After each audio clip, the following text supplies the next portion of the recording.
In 1924, a man named Captain Hythe came here, to Romney Marsh, to realise an ambition. It was one of those curious ambitions, the realisation of which added a completely new dimension to the area. The marsh didn't exactly have a dense population, if you're counting people, not sheep, that is, but it was, and still is, a popular place with holidaymakers, and this was to be a key factor in Hythe's plans.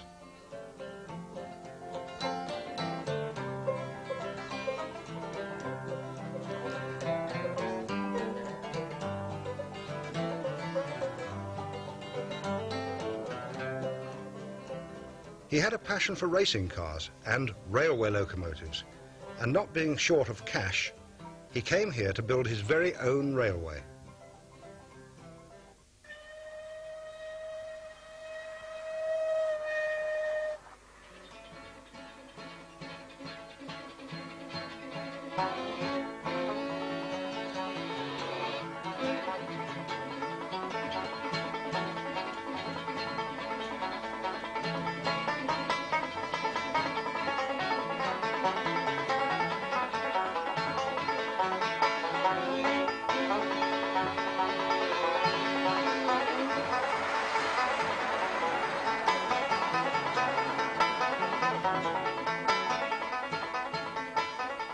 He set up shop here, in New Romney, and together with a friend, Count Louis Borowski, he started to build what must surely be one of the most unlikely railway undertakings in the world. Unfortunately, Borowski, who also had a passion for racing cars, was tragically killed whilst competing in the Italian Grand Prix shortly afterwards. And so, Hythe was left to carry on alone. The line, which was to be operated by steam, was laid to a gauge of 15 inches. The locomotives, however, were to be 1/3 full size, and on the 15-inch gauge, that's big.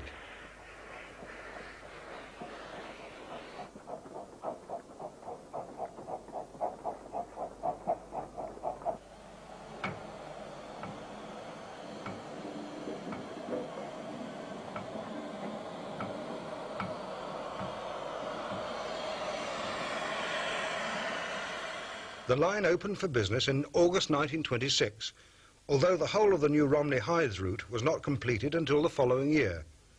In all, it cost Hythe about £110,000, a fabulous sum in those days. With a staple diet of holidaymakers and the stringent 20s giving way to the 30s, the railway prospered.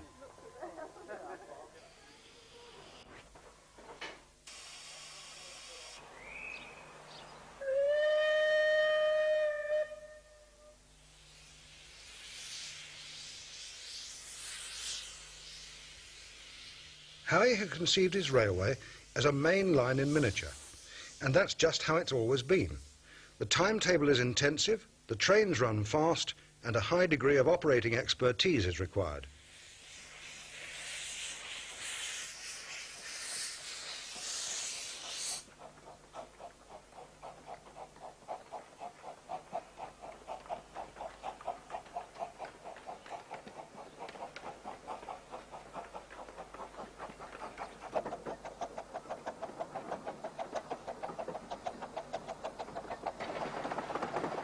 The double track of the Romney, Hythe and Dymchurch runs roughly northeastwards from its principal base at New Romney, via St Mary's Bay and Dymchurch, to a terminus in the busy town of Hythe. It's about 8.5 miles, and the very first time you ride the train, you realise what Captain Hythe was getting at.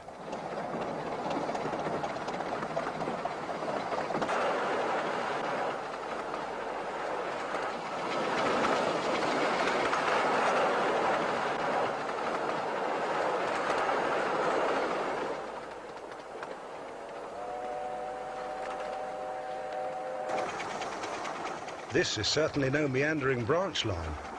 We even get a buffet car.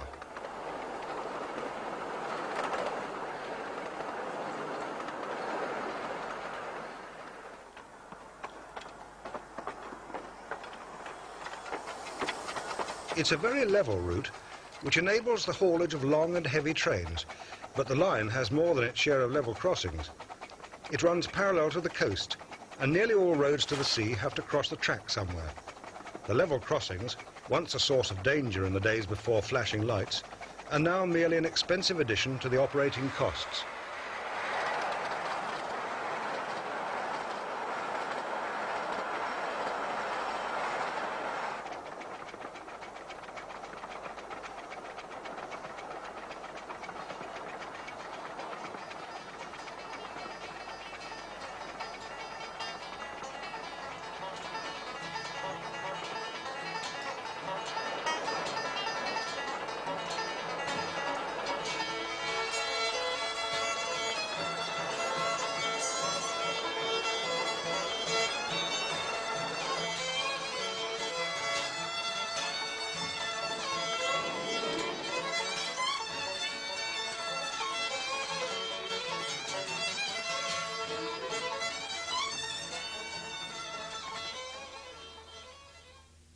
The principal stations on the line must be considered extravagant affairs by today's standards, but they, like everything else about the RH&D, are part of the original attention to detail that enabled Hythe so successfully to create his mainline atmosphere.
The quiet waters of the disused military canal herald our arrival at Hythe,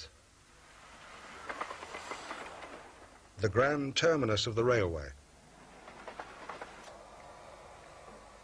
With no less than 4 platforms under the canopy, it's impressive by any standards.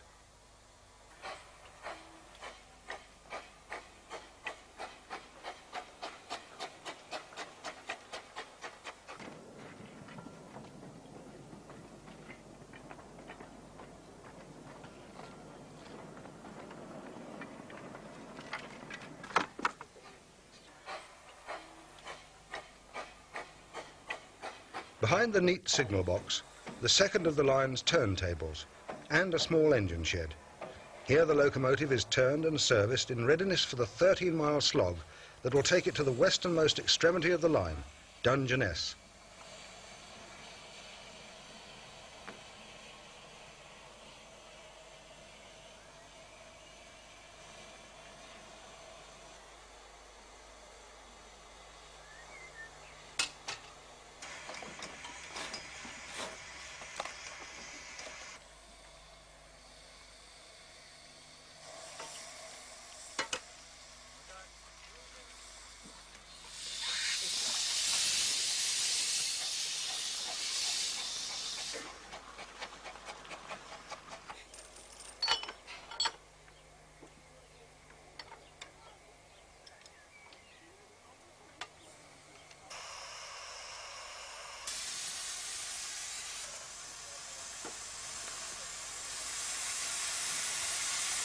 The signalling was originally of the semaphore type, but the only examples to survive are here at Hythe, the remainder having been replaced by modern colour lights. Not even this railway is immune from the economies of modernisation.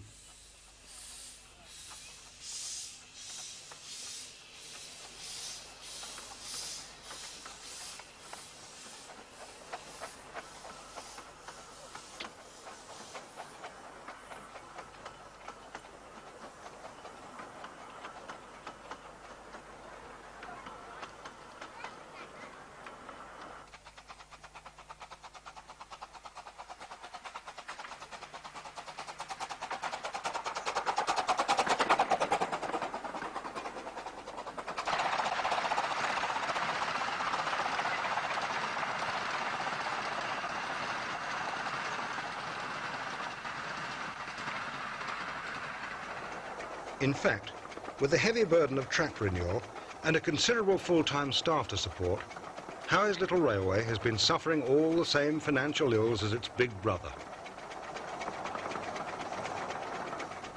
The locomotives were designed by Henry Greenley, and connoisseurs of these matters will tell you that they were the best he ever designed.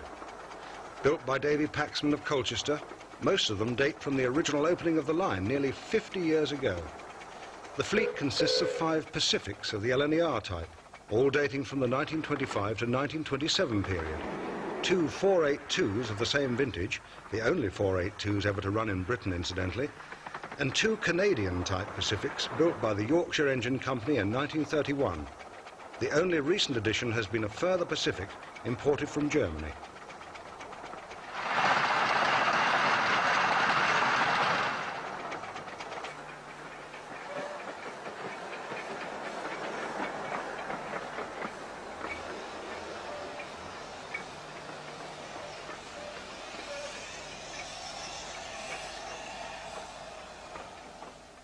The Romney, Hythe and Dymchurch Railway is a completely self-contained engineering unit.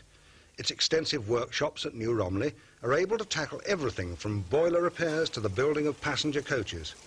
Every driver has his own engine, on which he either carries out or supervises all running repairs. It's an old-fashioned system, but one which produces the highest standards of mechanical turnout. One well-known Romney driver spent 19 years with the same engine.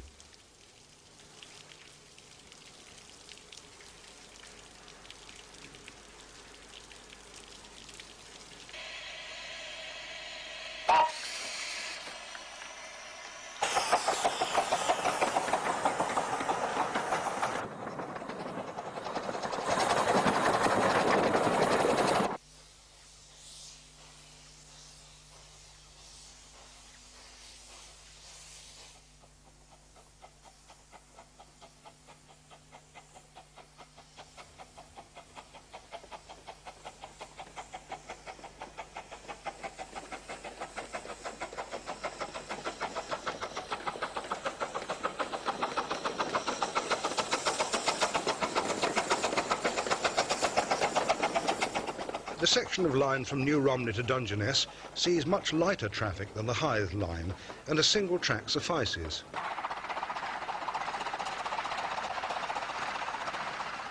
Gone are the meadows and dykes of the marsh proper, as the railway strikes out across a barren and beachy headland to bring it to a terminus hard by the lighthouse at Dungeness.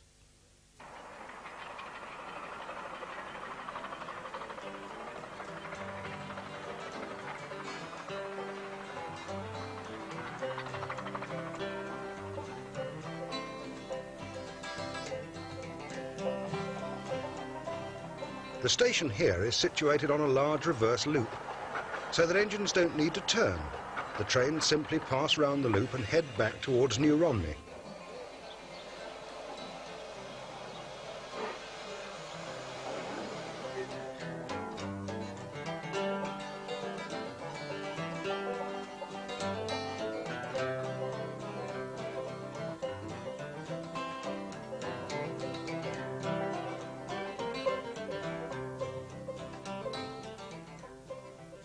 The rails on this section suffer particularly from their constant exposure to the salty sea air, and the whole problem of track renewal has now become pressing.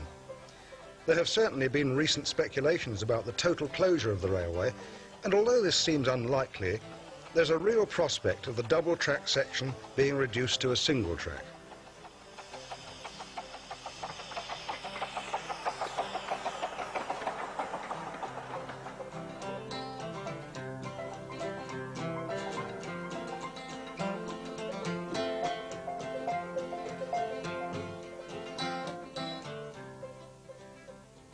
That this would irreparably spoil Captain Hythe's unique little railway is undeniable, but maybe it's preferable to some of the grimmer alternatives.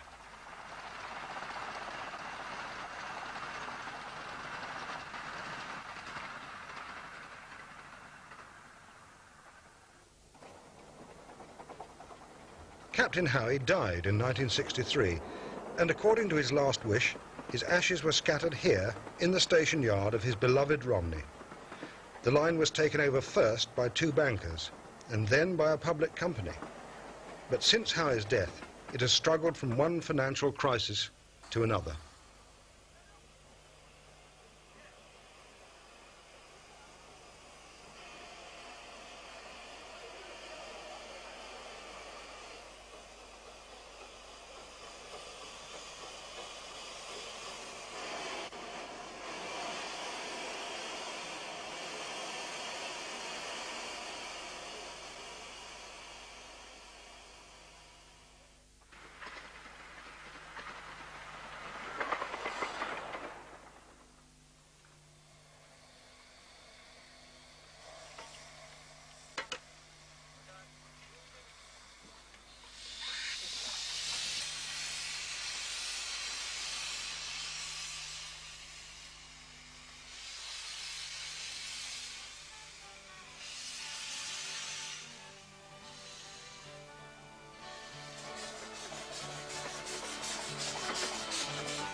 As the day nears its end, and the staff attend to the shunting, berthing, cleaning and multitude of other tasks to prepare for another busy day, the question mark still hangs over the line's future. It's been the delight of generations of boys, both young and old, as fascinating a railway as you'll find anywhere.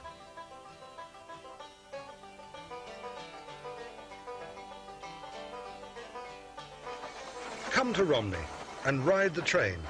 That's the only way to ensure the survival of Captain Hythe's little railway, the biggest little railway in the world.